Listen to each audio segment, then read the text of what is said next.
Hi, this is Jim Musser with Upstream Ministries, and welcome back to my Views from Downstream channel. And this week we've been talking about how easy it is for local churches to deny that they have a problem with the way they're raising the young people in their church, the way they're raising them spiritually. And as I said, the previous two videos, the first step in solving a problem is to acknowledge you have one. And oftentimes the church is just very slow to acknowledge that they have a problem. They think they're the exception rather than the rule. And that's just not the case, as the 50, 60 to 80% statistic of young people leaving the faith after high school would show. That if that many young people are leaving the faith, then we've got a problem and we need to acknowledge it. But it's so easy to convince ourselves that we're doing everything okay because we look at the kids in our youth group, particularly I want to focus on teenagers today. We look at them and we think, well, they're here and they lead, they sometimes will give devotions, they will be baptized, make professions of faith and be baptized. And so we think they're good. But I think one of the things that we miss as leaders is we miss the motivations that are leading to these young people's involvement. And these motivations can be quite wide-ranging, but the main ones is often mom and dad don't give them a choice. They have to be there.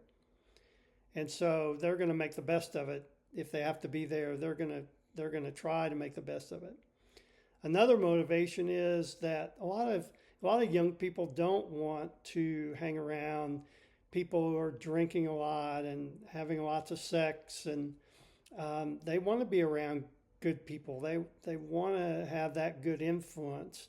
And so that's why they're there. They want to have good friends and people they can, peers that they can relate to. And then also, there may be somebody in the youth group that they are interested in. And they're there because of that. Or it's a good friend that brought them there. And so they value the friendship, so they're there. And of course, we know the peer pressure that comes, particularly like at camps, where people are making professions of faith or being baptized, and the pressure to be a part of that. They want to be a part. They won't be left out. They don't want to be the only ones sitting there in the seat and not getting up. And so these are motivations, and they're not always bad because they can lead to some good things. We had students go on mission trips that basically their motivation was to travel internationally, see wild animals, but God can use that to surprise them about what they actually learn about themselves on those trips. And so God can use those motivations. It's not that the motivations in themselves are bad, but we can draw wrong conclusions from what we see. And I think that's what happens a lot of times is these young people are very committed to youth group, but they're not committed to Jesus, even if they make a profession of faith, because they're doing what their peers are doing. And so we need to be conscious of that. And I remember talking to a former Young Life regional director, and he said there was a survey that Young Life did, a national survey, and they found that young people that came through their programs were very committed to YWAM, but they were less committed to Jesus. And I think that's the thing that sometimes we mistake a young person's presence at an event as something, as a signal of where they are spiritually. And in reality, that may be accurate, but it may not be.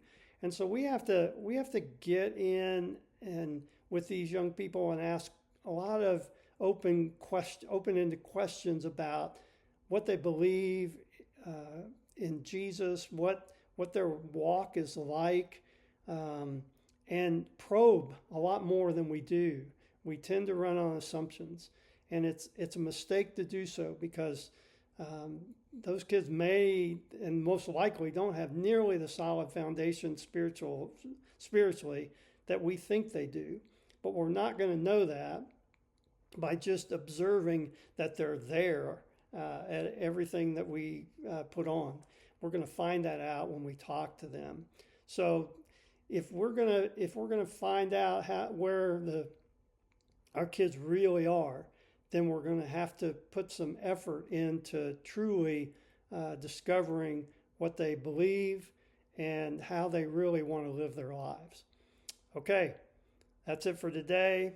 Have a great weekend, and we'll see you next Monday. Bye-bye.